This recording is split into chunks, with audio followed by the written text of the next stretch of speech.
So let's start. आज हम देख रहे हैं अपना लेक्चर नंबर 3 देखते हैं ऑन वर्क एनर्जी पावर।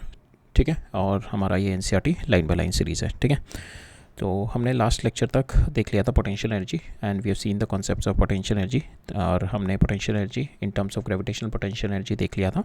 आज हम देखेंगे स्प्रिंग पोटेंशियल एनर्जी। ठीक है, we are going to move forward in our concept of potential energy and we are going to see spring potential energy. ठीक है, और फिर हम लोग देखेंगे we are going to see various forms of potential energy. These are the topics that has been given in NCERT. So in that the next topic which will come is the various forms of the energy. तो इसमें हम लोग heat energy पढ़ेंगे, chemical energy पढ़ेंगे, nuclear energy पढ़ेंगे, electrical energy पढ़ेंगे, and then we are going to see in this energy and the mass equivalence. ठीक है, we are not going to go deep into energy into mass equivalence, that we are going to go in the modern physics जब हम पढ़ेंगे, but हम we are going to just take a brief understanding of that. ठीक है, फिर last में हम लोग देखेंगे general principle of conservation of energy. ठीक है, and how it is different from the mechanical energy conservation. So this principle that we are going to see today. ठीक है, ये हमने लास्ट लेक्चर में देखा था। We have seen the gravitational potential energy, today we are going to see spring potential energy और we call the elastic potential energy. ठीक है, तो आज का लेक्चर का बिल्डअप देख लेते हैं, how it is been given in NCERT and how we are going to. So हम लोग आज लेक्चर में पहले अभी हम लोग just we are going to take a quick revision what is potential energy. ठीक है, पोटेंशियल एनर्जी देखेंगे। सो पोटेंशियल एनर्जी में हम लोग देखेंगे potential energy is linked with the conservative forces. So whenever you do a work, whenever you do an external, whenever you applied an external force और whenever you do an external work against the conservative forces, then in that case आपका your energy will get stored. तो हमने देखा था ये वाला example कि अगर आप बॉल यहाँ से ऊपर लेके जा रहे हैं यहाँ तक, ठीक है, if you are taking the ball from here to up to this height, ठीक है, and you are doing, you are इस पर फोर्स कौन सी लग रही है, नीचे mg लग रही है, but you are taking it F external लेके जा रहे हो, आप एफ एक्सटर्नल लगा रहे हो तो बॉल को ऊपर लेके जा रहे हो, that means you are doing the work done against the conservative forces. तो नाउ इस बॉल में the energy is getting stored, यहाँ पे जो है इसमें एनर्जी इज गेटिंग स्टोर्ड। अगर यू इनिशियल यहाँ पे जीरो है, so some energy would have come up here. ठीक है, एनर्जी वुड गेट स्टोर्ड। अब जब यहाँ पे आप ये इस पे एफ एक्सटर्नल हटा दोगे, then this you F will get converted into my motion energy. ठीक है, मोशन एनर्जी में काइनेटिक एनर्जी में कन्वर्ट हो जाएगी, ये वाली। ठीक है, जैसे आपने ये एक्सटर्नल इस पे एक्सटर्नल फोर्स हटा दी। ठीक है, और फिर हमने कॉन्सेप्ट देखा था कि work against the conservative forces it gets stored into the potential energy. जैसे कि हमने इस बॉल वाले केस में देखा, जैसे हम ऊपर लेके गए बॉल को यहाँ से यहाँ पे, so now it's potential energy is getting stored because we are doing the work against the conservative forces. ठीक है, तो इसके बेसिस पे हमने जो न्यूमेरिकली वी हैव सीन कि work done by the conservative force is nothing but at the expense of potential energy. ठीक है, अब मेरी यहाँ पे पोटेंशियल एनर्जी स्टोर हो गई है, मैं यहाँ से यहाँ तक बॉल लेके गया हूँ, तो मेरी यहाँ पे potential energy U F store हो गई है और ये मेरी यू इनिशियल है। अब now work done by conservative forces. अब कंजर्वेटिव फोर्स कौन सी है इस पे, mg। तो now work done by the conservative forces is nothing but the eight the expense of my potential energy. जो मेरी पोटेंशियल एनर्जी यहाँ पे होगी वो धीरे धीरे कम होके that is going to give the work done. ठीक है, so at the expense of my potential energy I will get my work done by the conservative forces. So how to write it that so work done by the conservative forces is nothing but my u delta u. ठीक है, so that is how we have to write it, and now from here we can extend it in terms of forces को इस तरीके से, suppose from this point this is my a, this you can take a point, this is your b point। अगर आप body आपकी a से b तक जा रही है, then you can write it down ua ub minus ua is equal to minus a से b f c D x. ठीक है, ये आपकी कंजर्वेटिव फोर्सेज है विच इज़ योर mg। ठीक है, now mg is along the direction of your x। ठीक है, ये आपका कंजर्वेटिव फोर्स की डायरेक्शन है, ये आपकी मोशन की डायरेक्शन है जो x की है, दोनों एक ही साथ डायरेक्शन में है। तो ये वाला फैक्टर मेरा पॉजिटिव आएगा और ये नेगेटिव है, तो यहाँ पे मेरी नेगेटिव वैल्यू आएगी। तो ये क्या बता रही है मेरी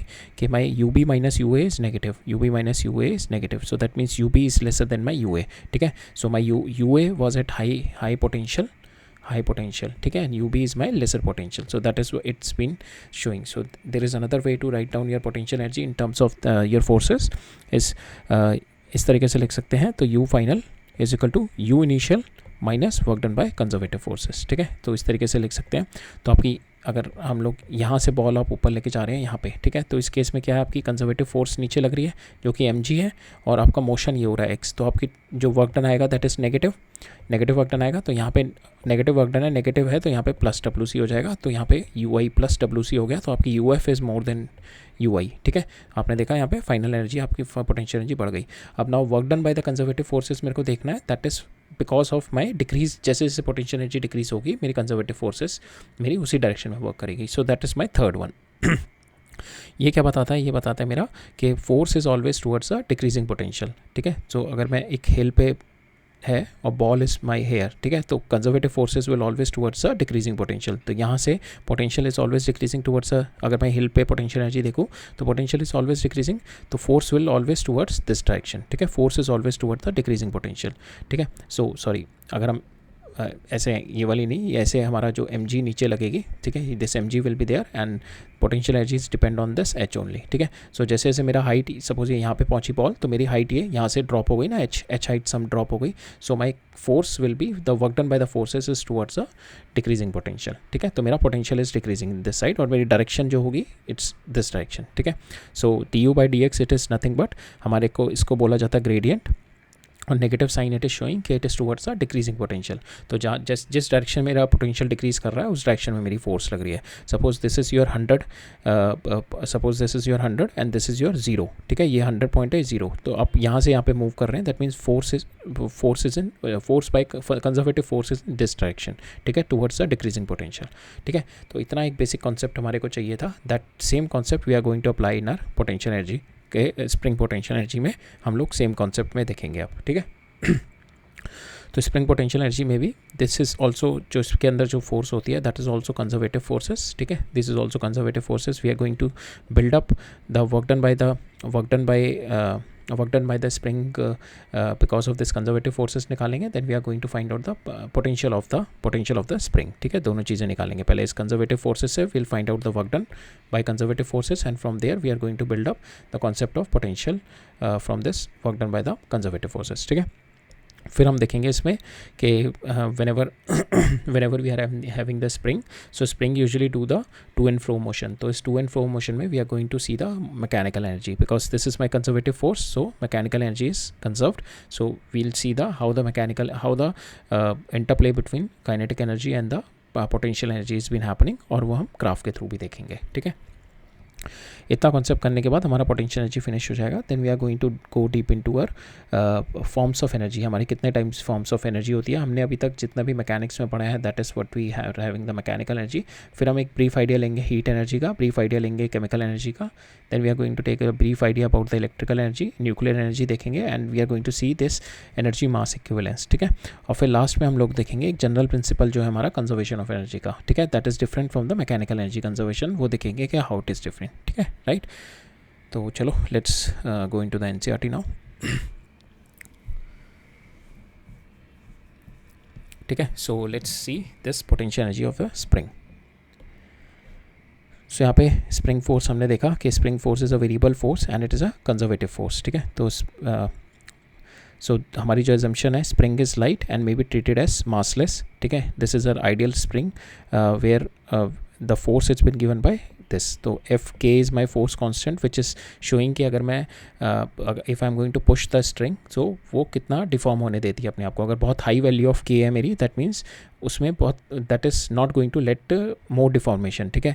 तो अगर मैं ज़्यादा फोर्स, अगर मैं 10 न्यूटन की फोर्स लगा रहा हूँ और मेरा के 10 है, तो ये बस एक्स मेरा 1 अलाउ करेगा मूव करना, अगर मेरा के की वैल्यू 5 है, देन 10 न्यूटन फोर्स से I can have the displacement 2, तो इसका मतलब यह है जितना मेरा ज़्यादा स्टिफनेस होगा उतना कम मेरा डिफॉर्मेशन होगा, ठीक है, that is what it's been showing, the stiffness in k is large, then we can say the stiffness is more when K is large, when the stiffness is less, spring is soft, more deformation will happen with the same amount of force, ठीक है। And हमने Hooke's law से, from the Hooke's law we have derived mathematically, ठीक है, that is we have seen from the experiment, तो Hooke's law के experiment से mathematical term जो आती है हमारी स्प्रिंग फोर्स की, that is nothing but k into x, x is my displacement from the equilibrium position, ठीक है, इक्विलिब्रियम पोजीशन से डिस्प्लेसमेंट ही from the, that is what we are having the x hair, तो that is my spring force minus के times of x, ठीक है। Now will find out the work done by the spring force. So work done by the spring force, we'll see it in this example. So this is my equilibrium position जहाँ पे मेरी जो x is 0, force is 0 because there is no deformation in the spring. Now what I will do, I'll just push the string from here to here. I just stretch the string, तो ये मेरा x I have increased it, ठीक है, मैंने spring को stretch कर दिया, spring को स्ट्रेच किया, x is in this direction, my spring force will be in this direction, ठीक है, this is my spring force, fs मेरी spring force हो गई है in this direction, ठीक है, it is going to restore this to equilibrium position, तो fs मेरा ये हो गया इस direction में, k मेरा इधर हो गया, तो वर्क डन क्या हो जाएगा मेरा, नेगेटिव हो जाएगा, because they both are opposite ना, f भी अपोजिट है, ये भी अपोजिट है. So work done will be f s into d x, और यहाँ से यहाँ तक ले जाने में मेरे को कितना वर्क डन करना पड़ा. So 0 to xm f s d x minus हो जाएगा minus k x d x, because spring force and x का जो मेरा मोशन है that is a different motion. And we have to do the integration because हमारा x के साथ vary कर रहा है ना. So what we will do, dx के लिए हम लोग देखेंगे. dx के लिए my force will be constant, ठीक है, वो हो जाएगी माइनस के एक्स हो जाएगी. और फिर फॉर दिस dx मोमेंट कितना मेरा small amount of work done करना पड़ रहा है, ठीक है. So that is what the work done, small amount of work done by the spring force we are going to find out. तो यहाँ पे हमने वही किया है, फिर पुल द ब्लॉक आउटवर्ड्स, उसमें एक्सटेंशन हुआ XM का, तो वर्क डन हमने निकाला स्प्रिंग फोर्स का. वर्क डन आया 0 से XM, जो मेरा एक्सटेंशन किया f s d x, f x की वैल्यू मैंने डाली k x, and from there we have got the value of work done by the spring force is minus k x square, ठीक है, by 2. So that is my work done by the spring force, ठीक है.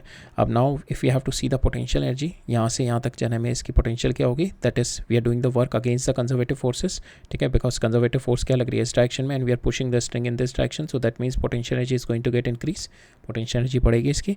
So with mathematical formula क्या होता है हमारा कि work done by conservative forces is minus times of delta u at the expense of potential, at the expense of potential energy होती है ना work done by the conservative forces. तो यहाँ पे work done by conservative forces आपने निकाला है minus k x m square by 2 is equal to delta u, ठीक है. तो माइनस हो गया, माइनस से माइनस कैंसिल हो गया, तो आपका यू एक्स आ गया.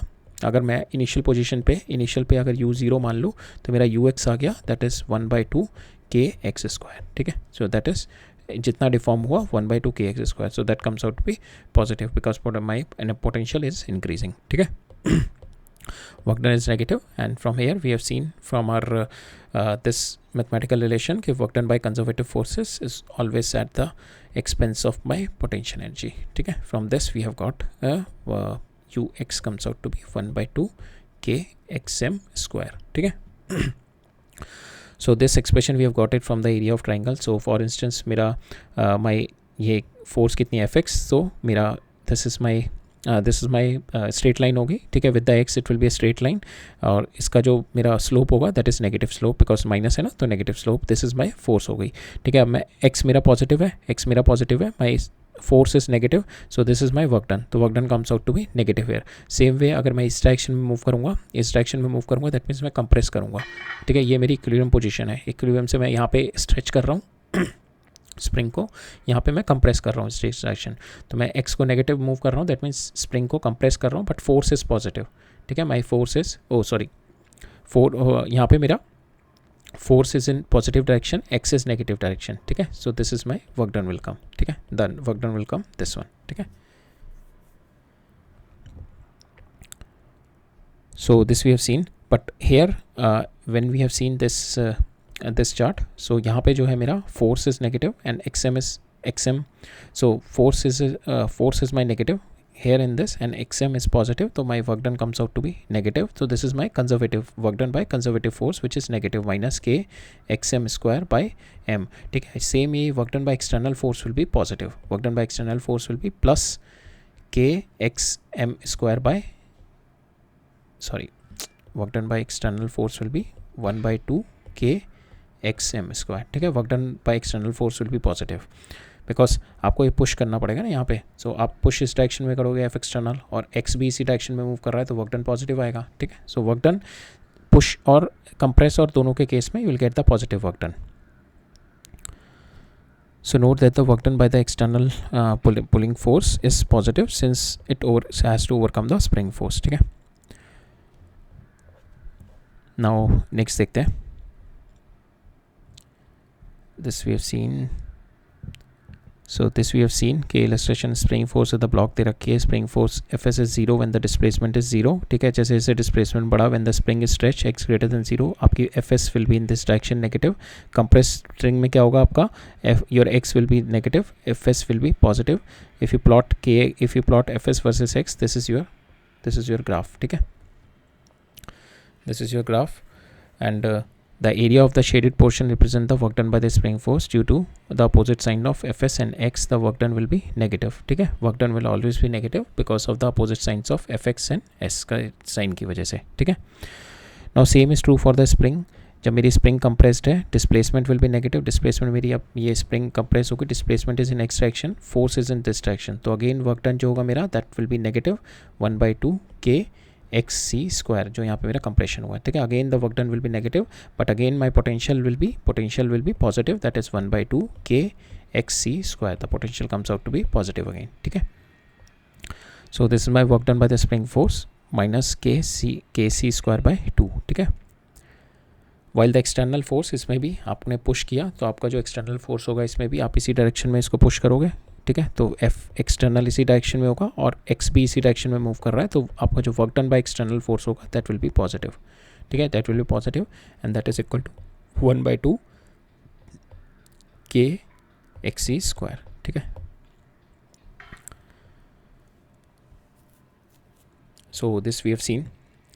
नाउ अगर हमें initial if your body is at initial position पे, suppose it is initial position can be any, initial position can be at the equilibrium position, initial position can be at a compressed at an elongated position, यहाँ से आप यहाँ पे जा रहे हैं, ठीक है, from the elongated to the compressed position, तो what is the change in potential energy और what is the work done by the spring force, ठीक है. सो अब हम देखेंगे, अभी हमने देखा था इनिशियल पोजीशन हम रेस्ट इक्विलिब्रियम पोजीशन पे मान के चल रहे हैं और हमने यहाँ पे इसको एक्सटेंड किया और यहाँ पे इसको कंप्रेस किया. अब हम लेके चल रहे हैं कि इनिशियल पोजीशन मेरी कुछ भी हो सकती है, it can be equilibrium position, it can be extended position और it can be compressed position, ठीक है. तो उस केस में जो मेरा जनरल फॉर्मूला आएगा that is if we are going to do work done by the spring force that is minus kx dx from x initial to x final, ठीक है. That is what we are going to apply. So final जो मेरा आता है यहाँ पे work done by spring force, it is nothing but k xi square by 2 minus k xf square by 2. So this is my work done by spring force when I'm work done by spring force when we are doing it from initial position, or initial position can be your any position, ठीक है, from x initial to x final वाले case में. this is my general case और इस case में हमने equilibrium से किया था, that's why we put xi is equal to 0, ठीक है. तब उस केस में हमने xi is equal to 0 रखा था. Now this is the work done by the spring force depends only on the end points, ठीक है. यहाँ पे भी हमने देखा work done by the spring force क्या है, it only depends upon the initial and the final position. So हमने ये already we have seen it in the conservative forces, जहाँ पे हमारा work done by the spring force it only initial और final position पे depend करता है था. So spring force is a conservative force, here also we can prove. और second था मेरा, अगर spring force cyclic हो जाए, अगर मैं इसको स्प्रिंग को स्ट्रेच करके सपोज इनिशियल पोजीशन पे स्प्रिंग यहाँ पे है, इसको स्ट्रेच किया, पहले मैंने स्प्रिंग को स्ट्रेच किया, ठीक है, स्ट्रेच करके फिर वापस उसी पोजीशन पे ले आए. So this is my initial position, x final position, और वापस एक्स इनिशियल पे ले आए. So we can say it is a cyclic motion, and the cyclic motion if we see कि एक्स इनिशियल एक्स फाइनल भी x initial के बराबर हो गया, so we can cancel them and work done comes out to be 0. So spring force is in the cyclic process work done by the spring force is 0. तो यहाँ से हमने देखा स्प्रिंग फोर्स को we have shown it into 2 way. It depends upon the scalar quantity kx, ठीक है. It depends first thing is position dependent, ठीक है. x की पोजीशन पे डिपेंड कर रहा है, it is not depending upon the के x का मेरा, it's not depending upon the direction of x, it is depending upon the position of x, ठीक है. सो दैट इज़ वन के स्केलर फंक्शन पे डिपेंड कर रहा है. सेकेंड थिंग ये इनिशियल और फाइनल पोजीशन पे डिपेंड कर रहा है, and the work done in the cyclic process it's 0. So that's why the spring force comes out to be conservative force, ठीक है. नाउ पोटेंशियल एनर्जी का भी कॉन्सेप्ट हमने ऑलरेडी देख लिया. पोटेंशियल एनर्जी का भी कॉन्सेप्ट, पोटेंशियल एनर्जी कैसे होती है हमारी, potential energy at u at final position that is equal to u initial position minus work done by conservative force, ठीक है. तो इस तरीके से होता है. अगर मेरा इनिशियल पोजीशन पे अगर मेरा if we take equilibrium position पे मेरा u i is equal to 0, ठीक है. Initial potential energy 0 at equilibrium position, तो मेरा यू फाइनल कितना होगा, minus times of work done by conservative force. Work done by conservative force हमने निकाला हुआ है minus into minus 1/2 k x m square हो गया अगर मैंने स्ट्रेच किया, या के एक्स आई स्क्वायर, तो इसको मैंने माइनस माइनस कैंसिल किया, that comes out to be sorry ये कैंसिल किया, तो that comes out to be 1/2 k x m square, ठीक है. तो ये मेरा this is what we got 1/2 k square, that is what the potential energy we are displacing it from the equilibrium position. So इसी से ही हमने we have seen this concept के from here we have derive this force work done by the work, जो मेरी spring force आती है, like we have seen it from this concept. So d v minus d v by D x जो था is my conservative force that is towards a decreasing potential, ठीक है. So we can write it minus kx, और ये हमारा इससे भी आ गया from this ठीक है। इसका अगर हम dv/dx करेंगे that is nothing but kx आएगा इसका, ठीक है, kx आएगा माइनस dv/dx। सो dv/dx करेंगे kx आएगा, minus minus sign minus kx हो जाएगा, ठीक है। नाउ वी हैव सीन के हमारा कंजर्वेटिव फोर्स है, हमने ये देख पहले this is my conservative force, ठीक है, हमने देखा कि this is my conservative force. और इनिशियल अगर मेरे को ये पोटेंशियल वाला में लगाना है इनिशियल और फाइनल में, that is nothing but minus times of spring force कर दो तो यहाँ पे पोटेंशियल में U final minus U initial आ जाएगा, ठीक है। सो बस उसमें ये चेंज आ जाता है। बस ये वाला याद रखना आप कि work done by conservative force is nothing but at the expense of your potential energy, ठीक है। तो ये वाला कॉन्सेप्ट याद रहेगा, तो इससे सारे आप फॉर्मूले इसी से बिल्डअप कर सकते हो।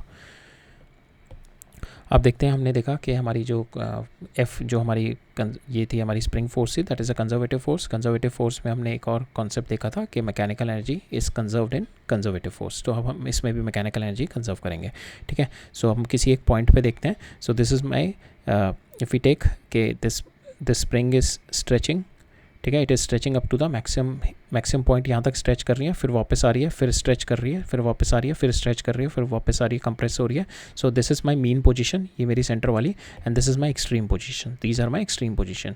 Then we are going to see, अगर मेरे को किसी एक पर्टिकुलर सेंटर किसी पोजीशन पे विच इज़ माई एक्स पे मेरे को मैकेनिकल एनर्जी चाहिए, यहाँ पे तो एक्सट्रीम पोजीशन पे यहाँ पे मेरी इलास्टिक पोटेंशियल एनर्जी होगी जो कि मैक्सिमम होगी, which is depending upon the configuration, ठीक है। कि हमने देखा था potential energy depends upon position and configuration only, और kinetic energy depends upon the motion only. तो यहाँ पे जो है मेरी that is my elastic potential energy maximum. So same way जब मैक्सिमम कंप्रेशन हो रहा है तो यहाँ पे भी मेरी इलास्टिक पोटेंशियल एनर्जी हो रही है, और जो मेरा मीन पोजीशन है that is my where the maximum speed is there, तो at this point is my maximum kinetic energy. तो इसी के बीच में मेरा ऑसिलेट करेगी काइनेटिक एनर्जी और potential energy, but total mechanical energy मेरी हर पॉइंट पे सेम रहेगी। किसी भी पॉइंट पे मैं देखूंगा at any point my total mechanical energy will B same. तो अगर मेरे को किसी पॉइंट पे देखनी है, सपोज इस एक्स पॉइंट पे देखनी है, तो इस पॉइंट पे what will be my total mechanical energy that we are going to C.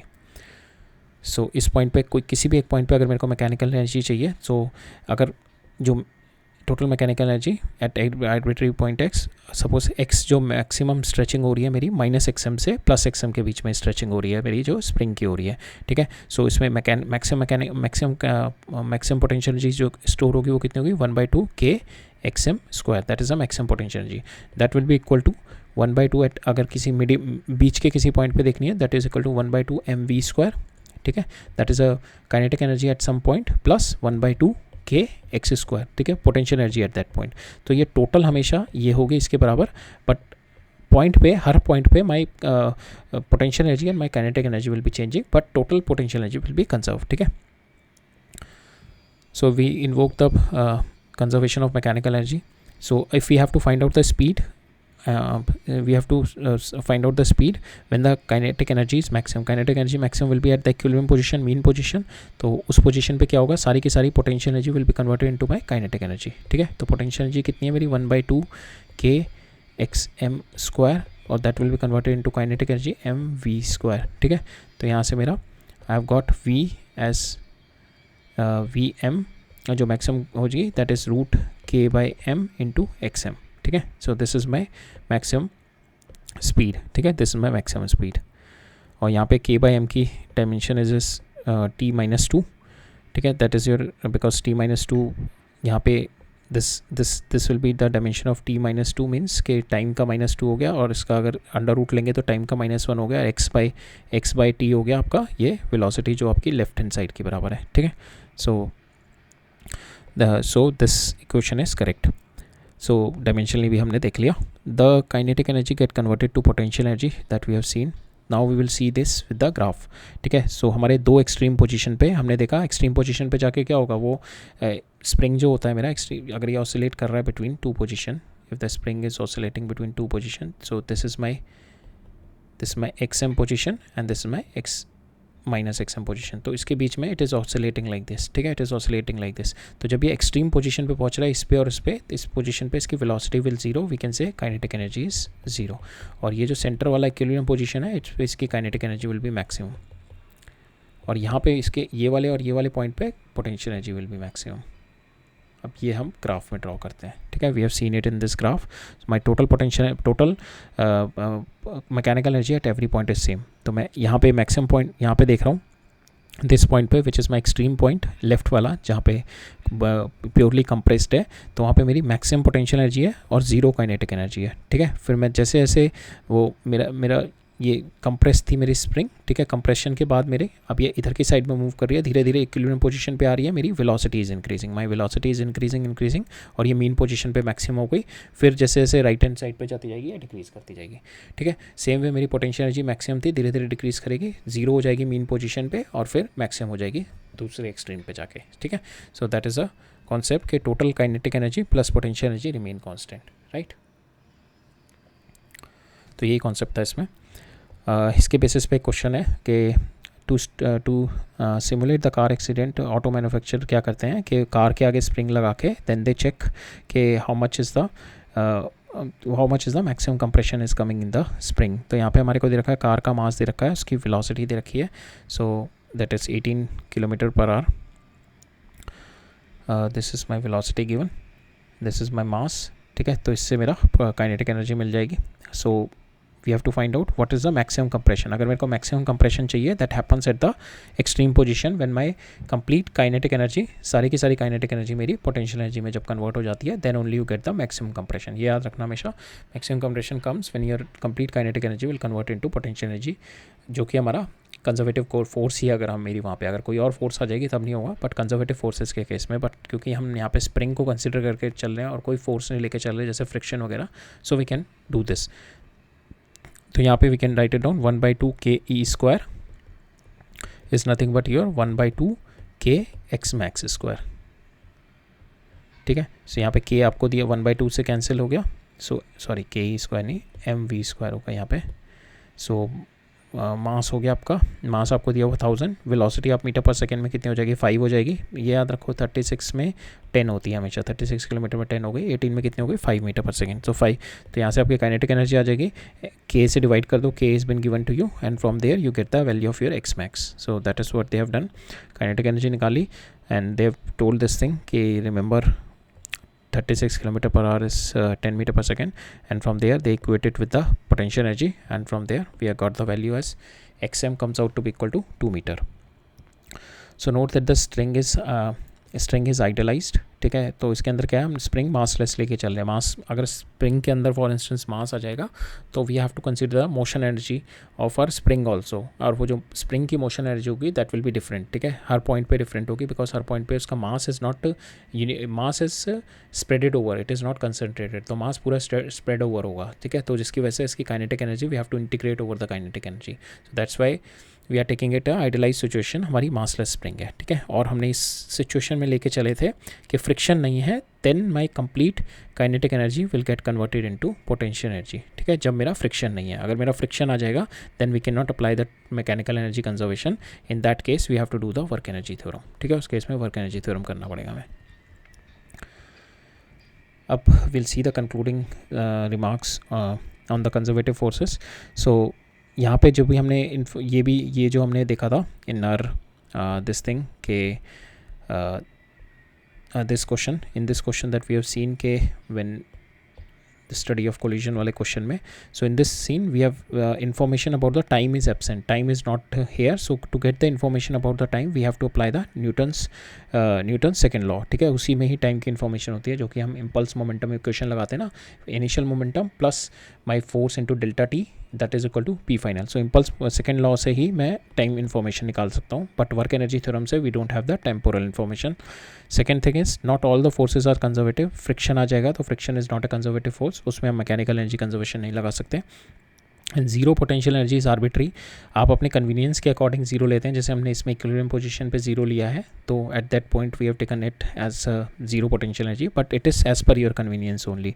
Same way जब हम ग्रेविटेशनल पोटेंशियल एनर्जी देते हैं तो हम ग्राउंड पे जहाँ पे बॉल जहाँ पे ग्राउंड पे है सरफेस पे अर्थ के, उसको जीरो पोटेंशियल एनर्जी लेते हैं, ठीक है। So that is as per the convenience only. अब वही वाला जो ऊपर वाला क्वेश्चन है उसमें क्या है, उसने फ्रिक्शन लगा दिया, ठीक है। In the above case they have put the friction, तब उस केस में जो कार है मेरा, so in this case now in this case they have put the friction. अभी क्या हो रहा था कि सारा का सारा जो मेरी काइनेटिक एनर्जी थी that is converting into the spring energy, the potential energy of the spring. ठीक है, कोई एनर्जी मेरी लॉस नहीं हो रही थी बिकॉज हमने देखा था work done against the conservative force कौन सी थी वहाँ पे, स्प्रिंग थी. तो सारी की सारी जो मेरी जो वर्क डन थी, काइनेटिक एनर्जी वर्क डन कर रहा था पूरा, वो सारा का सारा कन्वर्ट हो रहा था मेरा स्प्रिंग की पोटेंशियल एनर्जी में. बट अब जो केस आएगा, हमने देखा यहाँ पे फ्रिक्शन भी लगा दी. ठीक है, जब हम फ्रिक्शन लगा दी, we can not apply the mechanical energy, we have to do it with the work energy theorem. जब भी नॉन कंजर्वेटिव फोर्सेस आ जाएंगी या कोई और फोर्सेस आ जाएंगी, कंजर्वेटिव और नॉन कंजर्वेटिव दोनों हैं, then work energy theorem will work. Only conservative cases में mechanical energy conservation will work. तो हम क्या करते हैं, इसमें वर्क एनर्जी थ्योरम लगाते हैं, that is kinetic energy initial plus work done by conservative forces, work done by non conservative forces, that is equal to work kinetic energy final. ठीक है, फाइनल क्या है मेरी काइनेटिक एनर्जी, मोशन ज़ीरो हो गया इस पॉइंट पे, so this is zero. So initial kinetic energy is half mv². Work done by conservative force कौन सी, spring force. So work done by spring force it is nothing but -1/2 kxm². ठीक है, जो maximum होगा इसका. Work done by friction कितना होगा मेरा, फोर्स फ्रिक्शन कितना होगा कि म्यू इंटू mg. ठीक है, ये मेरा फ्रिक्शन फोर्स हो गया इनटू, और कितना इसमें डिस्प्लेसमेंट हुआ, xm. ठीक है, दैट इज इक्वल टू 0. अब यहाँ से xm आपकी क्वाड्रेटिक आ जाएगी, you get the values of xm की वैल्यू. अब यहाँ पे जो xm की वैल्यू आएगी, so from here the value of xm that you are going to go is lesser than this value. ठीक है, is lesser than your here x max, क्योंकि यहाँ पे जो कुछ एक काइनेटिक एनर्जी जो होगी that is going into the environment through the heat. ठीक है, through the heat it is going to get dissipated into the environment, because friction है ना, फ्रिक्शन की वजह से friction will not let convert your complete kinetic energy into potential energy. Friction की वजह से कुछ लॉसेस होंगे, that losses is going to decrease down your maximum compression. तो यहाँ पे हमने देखा इस केस में फ्रिक्शन की वजह से नॉन कंजर्वेटिव फोर्स आया, हमारा मैक्सिमम कंप्रेशन आ रहा है 1.35, जो कि अर्लियर केस में हमारा था 2 मीटर. ठीक है, यहाँ पे उसने बस वर्क एनर्जी थ्योरम को मॉडिफाई कर दिया to fix it, so that you can apply it in the mechanical energy. But better है आप सॉल्व करो वर्क एनर्जी थ्योरम. जब भी नॉन कंजर्वेटिव हो, go with the work energy theorem. तो इसमें उसने क्या किया हुआ है कि kinetic energy initial is equal to, ये क्या होता है ना, plus work done by conservative plus work done by non conservative is equal to k final. तो इसने वर्क डन बाय कंजर्वेटिव को लिख दिया FC इंटू डेल्टा एक्स, और इसको लिख दिया FNC इंटू डेल्टा एक्स. ठीक है, डेल्टा एक्स इसको लिख दिया, that is equal to delta K ही हो गया. अब इसको मैं डेल्टा यू लिख सकता हूँ, I can write it down इसको माइनस डेल्टा यू लिख सकता हूँ. Work done by the conservative forces is eight the expense of potential energy, minus delta U लिख दिया. ये मैं इधर ले गया, तो मेरा हो गया work done by non conservative forces. So work done by non conservative forces that is FNC non conservative forces का work done, that is nothing but equal to your change in kinetic energy plus change in potential energy. ठीक है, तो यहाँ पे this will be the equation now, कि work done by the non conservative forces is equal to change in kinetic energy plus change in potential energy. ठीक है, so here that is what you are going to get it.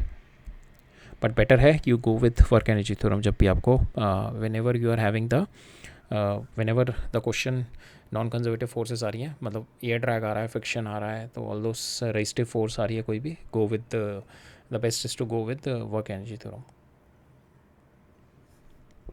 In fact problem solving में best tool is work energy theorem.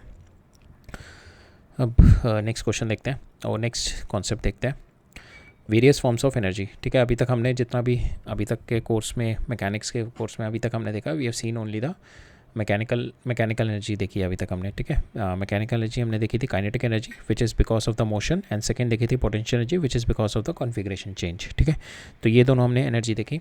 अब हम देखते हैं heat energy. So we have seen that the friction force is excluded from the category of conservative forces. So work done by the friction. So हमने अभी तक जितना भी work done देखा था, वर्क डन अगर हम वी हैव सीन जो भी हमारा हमने देखा था कि if the friction is there, तो what this friction is doing, that is going to decrease. उसकी वजह से माई मैकेनिकल एनर्जी का कंजर्वेशन नहीं हो पाता, my part of the mechanical energy will get lost into the environment. ठीक है, तो part of the mechanical work done by the जो फ्रिक्शन फोर्स होती है दैट इज़ अपोजिंग होती है. ठीक है, अपोजिट होती है, तो जिसकी वजह से टोटल जो मेरा मैकेनिकल एनर्जी होती है वो कंजर्व नहीं होती दो मोशन के बीच में. तो हमने अभी तक देखा था we have confined our scope to mechanics, तो वी कैन से जो काइनेटिक एनर्जी लॉस हुई है, सो फॉर इंस्टेंस अगर आप ये ब्लॉक मूव कर रहे हैं इस डायरेक्शन में, ठीक है, तो इस पर फोर्स की वजह से वर्क डन इसकी वजह से हो रहा होगा और एक नेगेटिव वर्क डन इधर आ रहा होगा बिकॉज ऑफ फ्रिक्शन, ठीक है। तो मैं after some time if I am going to see the block will get stop, we can say kinetic energy plus work done by F plus work done by friction is equal to zero. तो यहाँ से if I see कि this kinetic energy plus work done by force will be opposing by my friction, ठीक है, will be opposing my friction, तब ये zero हो रहा है, ठीक है। तो हमने देखा यहाँ पे कि जो इनिशियल काइनेटिक एनर्जी ये भी ज़ीरो है, तो वर्क डन बाय जो भी मेरा फोर्स हो रहा है तो that is going to oppose by work done by friction अगर ये ज़ीरो हो रहा है, ठीक है।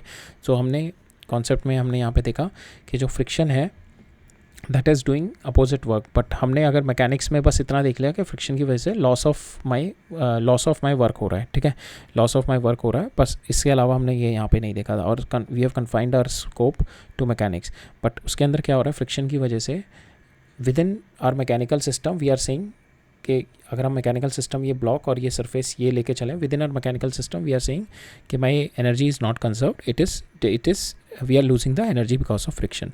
But if you take the complete environment, ये भी ले लो आप, ये भी ले लो एंड द आउटसाइड एनवायरमेंट और ले लो, in that the energy is conserved. उसके अंदर क्या हो रहा है, फ्रिक्शन की वजह से because of friction that energy got converted into mechanical energy का लॉस हो गया, बट अब क्या हो रहा है, हीट एनर्जी जनरेट हो रही है। हीट एनर्जी क्या हो रही है, जैसे ये हीट एनर्जी जनरेट हो रही है वो क्या कर रही है, बिकॉज ऑफ फ्रिक्शन इसके अंदर जो होंगे मेरे एटम्स और मॉलिक्यूल ये वाले सरफेस के होंगे दैट विल स्टार्ट वाइब्रेटिंग, वो वाइब्रेट करेंगे जिसकी वजह से इसका टेम्परेचर बढ़ जाएगा, इसका टेम्परेचर बढ़ जाएगा, नीचे और ऊपर ये ब्लॉक का टेम्परेचर और नीचे सरफेस का टेम्परेचर बढ़ जाएगा।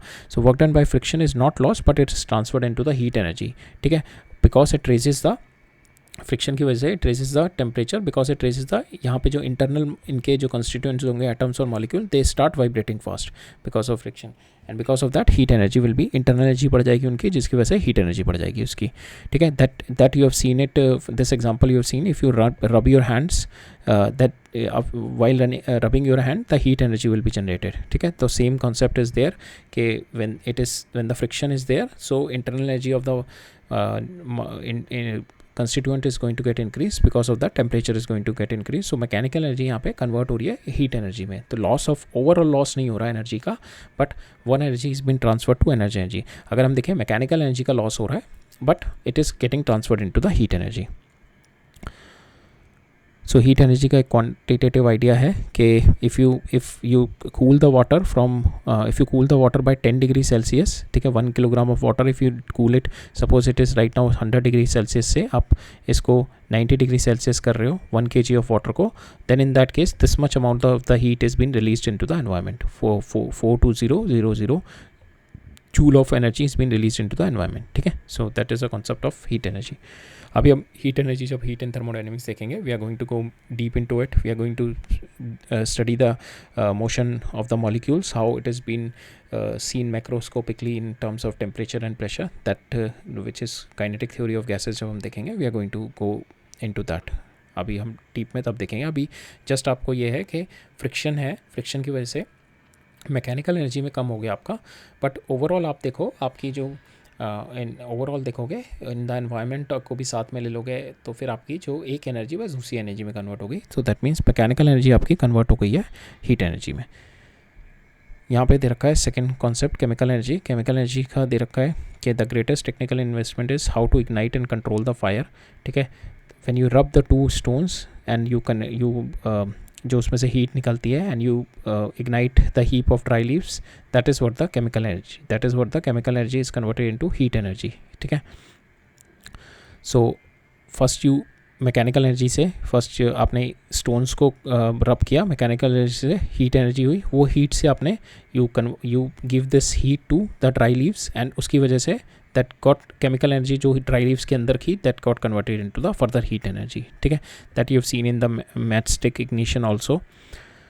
सो हेयर यहाँ पे क्या होता है, chemical energy arises from the molecules participating in the chemical reaction having the different binding energy. इसमें जो कॉन्सेप्ट होता है हमारा कि केमिकल एनर्जी किस तरीके से रिलीज होती है, बिकॉज हमारा क्या है यहाँ पे atom and molecule they are combined, they are combined to form the molecules, ठीक है, atoms combine to form the molecules. So जब वो कंबाइन होते हैं that is what they are having the bonds between them, bonds is what they are like having the energy, potential होता है उसमें, potential energy, some potential energy is there between them, ठीक है, whenever they are combined. और potential energy is because atoms and molecules they are the charge constituent, जिसकी वजह से electromagnetic interaction होती है, या तो अट्रैक्शन या रिपल्शन होता है, जिसकी वजह से they are having the potential energy. तो bond is nothing but the potential energy होती है उसमें, ठीक है। सो हमारे केस में जब भी केमिकल रिएक्शन होता है तो टू काइंड ऑफ थिंग्स होती है। तो केमिकल रिएक्शन में एक्सोथर्मिक होता है, एंडोथर्मिक। एक्सोथर्मिक का मतलब हो गया कि एनर्जी रिलीज हो रही है, ठीक है। Exothermic is heat energy is release, endothermic is you require the external energy so that the chemical can be changed, the atoms and molecule की configuration can be changed, ठीक है। तो यहाँ पे कॉन्सेप्ट हमारा क्या होता है कि अगर आपके रिएक्टेंट्स जो आपके लेफ्ट हैंड साइड में होते हैं, जैसे A + B = ये जो देते हैं C + D होते हैं, तो दीज आर द रिएक्टेंट्स, जो आपके रिएक्टेंट्स होते हैं। अगर उसकी मेरी पोटेंशियल एनर्जी इज़ मोर, ठीक है, उसकी पोटेंशियल एनर्जी ज़्यादा है, एंड द जो प्रोडक्ट्स हैं उसकी पोटेंशियल एनर्जी कम है, तो ये जो गैप आएगा that is going to be like a exothermic reaction. ये जो डिफरेंस है that is going to be released in the heat. अगर आपकी रिएक्टेंट की कम है और प्रोडक्ट की ज़्यादा है, then you have to supply the heat so that energy will be absorbed and the reaction will be endothermic, ठीक है। So chemical energy is associated with the forces मैंने बताया इलेक्ट्रोमैग्नेटिक फोर्सेस होती हैं that give rise to the stability of the substances. तो forces bind atoms and molecules, electromagnetic forces होती हैं ये सारी, and they are further been joined into the molecules of polymer change. And chemical energy rising from the combustion of we have seen in our daily life chemical energy arising from the combustion of coal, coking gas and wood and petroleum. Next देखते हैं electrical energy.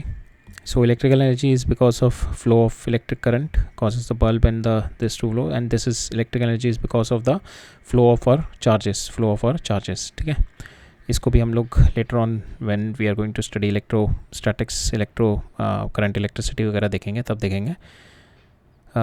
ये आप लोग in depth जब chemistry में पढ़ोगे तब देखोगे। फिर हम देखते हैं next concept, energy and mass equivalence, ठीक है। तो 19th सेंचुरी तक था, क्या था ना, हमारा मास जो होता था that is considered as it is neither destroyed nor created. तो मास हमारा जो कहते थे in the isolated system it is conserved, but later on when Einstein has given up this mass energy equivalence, तो देयर आल्सो इज से कि mass defect can also happen, mass can also be lost. So earlier क्या था, isolated system में mass is always conserved, it can change from one phase two another, like ice can be converted into water, ठीक है, but mass is neither created not destroyed. But Albert Einstein in later on with a mass energy equivalent, he said कि mass can be converted into energy and energy can be converted into mass is nothing but a frozen energy, kind of a frozen energy, ठीक है। तो with this statement he has given कि if a small amount of mass has been defected, it's been removed, then this much amount of the energy will be released। तो यहाँ पे हमने देखा कि अगर 1 किलोग्राम मास कहीं पे लॉस होता है तो how much is the energy will be release, 9 × 10⁻16 kilo, 9 × 10⁻16 joules of energy is release. It is nothing but the electrical output of our large mega power plant which is generating 3000 megawatt, ठीक है। So this much huge amount of energy has been released when even 1 kg mass has been removed. Then on this mass energy equivalence the concept of nuclear energy has been built up। तो इसके अंदर हमारे थे दो concept, fission and fusion। fusion is दो small nuclei bind up होते हैं, they give the bigger nuclei. अब इसके अंदर क्या होता है, फिजन एंड फ्यूजन में मास डिफेक्ट आ जाता है। फिजन में क्या होता है, जब बड़ा न्यूक्लियाई छोटे छोटे न्यूक्लियाई में ब्रेक होता है, ठीक है, तो मास डिफेक्ट आ जाता है इसमें, और इसमें इनिशियल और फाइनल में मास डिफेक्ट आ जाता है। सेम वे फ्यूजन में क्या होता है, जब मेरे छोटे छोटे न्यूक्लियाई मिलकर बड़ा न्यूक्लियाई बना देते हैं तो इसके अंदर भी मास डिफेक्ट आ जाता है, और मास डिफेक्ट की वजह से E=mc² होता है and huge amount of energy is been release, ठीक है। और अगर वो एनर्जी जो रिलीज़ हो रही है, if we consider the energy, controlled energy जो होती है, we use it for our electrical power plant, uncontrollable energy we use it in nuclear weapons, ठीक है। तो हमने यहाँ पे देखा कि एनर्जी एंड मास इक्विवेलेंस हम लोग देखते हैं। Sun also life nourishing energy output from the sun, that is because of 4 light hydrogen nuclei fuse to form a helium nucleus, ठीक है। The mass of the sum of 4 reactants is the mass is less than, जो helium बनता है हमारा उसका mass क्या होता है, that is less than my 4 reactant, जो मेरे 4 हाइड्रोजन होते हैं, जिसकी वजह से मास डिफेक्ट आ जाता है। And this mass defect is going to give the energy that is Δmc²। So this is the energy that is been there in the fusion that is happening in the sun. Fission में क्या होता है, बड़ा nuclei मेरा uranium 235 that is been split by the neutron into a lighter nuclei. इसमें भी जो मेरा फाइनल मास होता है that is less than initial mass. The here also mass defect की वजह से huge amount of energy will be release. अब now this fission can be used in two ways. One is the controlled one, electrical energy, and the nuclear weapons में uncontrolled nuclear fission use होता है मेरा। ठीक है, यहाँ पे ये कह रहा है कि केमिकल रिएक्शन में भी मास डिफेक्ट होता है, बट वो इतना छोटा होता है कि that energy, this much amount of the energy will not be generated. अब यहाँ पे क्वेश्चन दे रखा है। सो इस क्वेश्चन में क्या दे रखा है कि मेरे को energy required to break one bond of DNA चाहिए। Break one bond of DNA में कितनी एनर्जी चाहिए और मेरे को इलेक्ट्रॉन वोल्ट में बतानी है। तो 1 इलेक्ट्रॉन वोल्ट में कितनी एनर्जी होती है, दैट इज़ 1.6 इंटू 10⁻⁻19 जूल। ठीक है, that much is the energy in 1 electron volt. और इसमें कितनी एनर्जी चाहिए होती है मेरे को, here it is been given 10⁻20। So अब मेरे को इसको इलेक्ट्रॉन वोल्ट में कन्वर्ट करता है, डिवाइडेड बाई 10 इससे डिवाइड कर देंगे, बिकॉज 1 इलेक्ट्रॉन वोल्ट में this much is the energy. तो 1 जूल में कितनी एनर्जी है, 1 जूल में this much, 1 divided by 1.6 unitary method लगा देंगे और फिर इतनी जूल में मेरे को this we have got it 0.06 electron volt. ठीक है, सेम सेकेंड दे रखा है मेरे को kinetic energy of air molecule. So we have to find out kinetic energy of air molecule दी रखी है 10⁻⁻21 जूल। मेरे को इलेक्ट्रॉन वोल्ट में कन्वर्ट करनी है। सेम वही करेंगे, 1 इलेक्ट्रॉन वोल्ट में कितनी होती है, 1.6 इंटू 10⁻⁻19 जूल होती है। 1 जूल में कितनी हो जाएगी, 1 डिवाइडेड बाई 1.6 इंटू 10⁻⁻19 और अब इसमें 10⁻⁻21 जूल में कितनी हो जाएगी। So will get the electron volt. ठीक है, will get the answer in electron volt. Third is daily intake in the human daily intake of human kilo calories. So human consumption हमारे को यहाँ पे देखा, daily food consumption is 10⁻7 energy, this much joule is the consumption in one day, average consumption. So 10⁻7 joule is the average consumption. If we divide it to convert it into calorie, what we do, 4.2 into 10⁻3, that will give the answer 2000. So one calorie is nothing but 4.2 joule. ठीक है, so 1 calorie is this. So 1 joule will be 1. So you convert it 1 joule 1/4 हो गया into इससे multiply कर दो, you will get the answer in calorie. अब यहाँ पे किलो कैलोरी में करना है तो डिवाइडेड बाय 10⁻3 कर दिया, you will get the answer in kilo calorie, that is 2400 kilo calorie. ठीक है, यहाँ पे एक कॉमन मिसकंसेप्शन बताया गया कि न्यूज़पेपर एंड मैगजीन में हमारा को जो फूड की दिखाई जाती है that is always shown the calorie, but actually में होती हैं वो सारी किलो कैलोरीज। ठीक है, those were not the calorie, जैसे हमारे को दिखाते हैं कि in any food, suppose for instance in chapati you are having like 120 calorie लिखी रहती हैं, but that is not a calorie, that is a kilo calorie. ठीक है, so if a person consuming 2400 calorie will starve to death, so it is always a kilo calorie, it is not a calorie. हम last concept देखते हैं, principle of conservation of energy. ठीक है, सो हमने देखा था टोटल मैकेनिकल एनर्जी कंजर्व कब होती है, when the forces doing the work are the conservative. ठीक है, बट सारी फोर्सेस कंजर्वेटिव नहीं होती, if some forces are non conservative then the mechanical energy will get transferred into some other form of energy. हमने देखा था when this block is moving, ठीक है, so when this block is moving, so यहाँ पे अगर friction है तो this friction is non conservative force और this force is my conservative force. ठीक है, so now mechanical energy will not be conserved because some mechanical energy will be converted into some other form of energy। तो यहाँ पे friction की वजह से it will be converted into heat energy, heat में convert हो रही होगी यहाँ पे। ठीक है, सो यहाँ पे वही है कि part of the mechanical energy will get transferred into another energy, heat में हो रही होगी, लाइट में हो रही होगी और साउंड में होगी, but total energy of the isolated system does not change. अगर मैं कंसिडर करूँ कि for instance if the ball is coming down here, so यहाँ पे बॉल की जो पोटेंशियल एनर्जी होगी that is been converted into kinetic energy air, और यहाँ पे बॉल एकदम स्टिक कर गई, ऊपर नहीं गई। ठीक है, सो यहाँ पे स्टिक कर जाएगी, that means ball is going to create the sound in the, because यहाँ पे इम्पल्स भी होगा तो जिसकी वजह से हीट भी होगी, यहाँ पे हीट भी जनरेट हुई होगी और साउंड भी होगी, और वो साउंड क्या होगी, वो साउंड एयर में ट्रैवल करेगी तो एयर के मॉलिक्यूल्स भी क्या करेंगे, वाइब्रेट करेंगे, जिसकी वजह से then again it will sound energy will also भी कन्वर्टेड इनटू हीट एनर्जी। तो फाइनली दिस जो ओवरऑल अगर मैं सिस्टम की लेके चलूँ, the energy is been transferred only, no energy is been lost. अगर मैं टोटल सिस्टम की लेके चलूँ, अगर मैं मैकेनिकल एनर्जी लेके चलूँ तो yes mechanical energy is been lost into heat energy, so mechanical energy is been lost into heat energy plus sound energy, और then further sound energy will be converted into heat energy, but overall जो energy है that is my same same energy रहेगी। Overall जो energy होगी, अगर mechanical energy 100 थी, यहाँ पे अगर हीट एनर्जी में मेरी 30 गई, यहाँ पे 70 गई, तो यहाँ पे जो ये मेरी साउंड एनर्जी थी जो 70 है, that will convert into 70 heat energy. ठीक है, तो मेरी ओवरऑल एनर्जी कंजर्व रहेगी, दैट इज 70। ठीक है, overall energy will be conserve 70, 100, overall energy will be conserve. So the transform, so energy will be transformed from one form to another, but the total energy of the isolated system will remain constant. Energy can neither be created nor destroyed. So जो principle of conservation of energy cannot be proved, ये prove नहीं किया जा सकता, but अभी तक कोई वॉलेशन नहीं मिला हमारे को principle of conservation of energy में। Thus we can conclude that the conservation of concept of conservation in the transformation of energy will be applicable। ठीक है, because it is not possible to prove it, but हमें कोई violation नहीं मिला। We have seen through different observation, through different experimentation, in all the cases we have seen conservation of energy is there।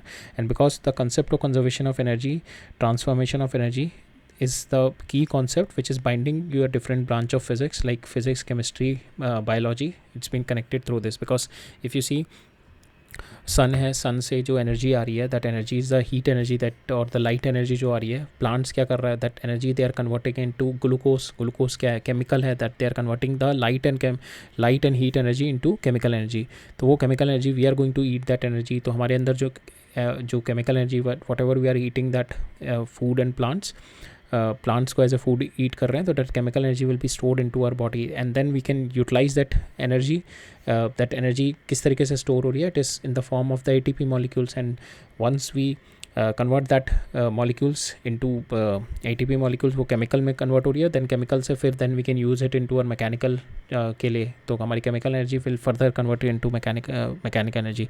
So that transformation and the conservation is always there, which is linking our physics to chemistry to biology, that's been explained in this point। ठीक है, सो आज के लिए इतना ही है। अब next lecture में हम लोग देखेंगे पावर का कॉन्सेप्ट, लास्ट हमारा रह गया, and then this collision is been mention in this lecture. So next में हम पावर एंड कोलिजन देखेंगे। ठीक है, नेक्स्ट लेक्चर में I think we are going to complete this theory part, हम लोग इसका कंप्लीट कर देंगे नेक्स्ट लेक्चर तक। ठीक है, सो आज के लिए इतना ही है। So today we have seen the concept of potential energy in the spring. ठीक है, हमने लास्ट लेक्चर में ग्रेविटेशन पोटेंशियल एनर्जी देखा था, आज हमने स्प्रिंग में देखा।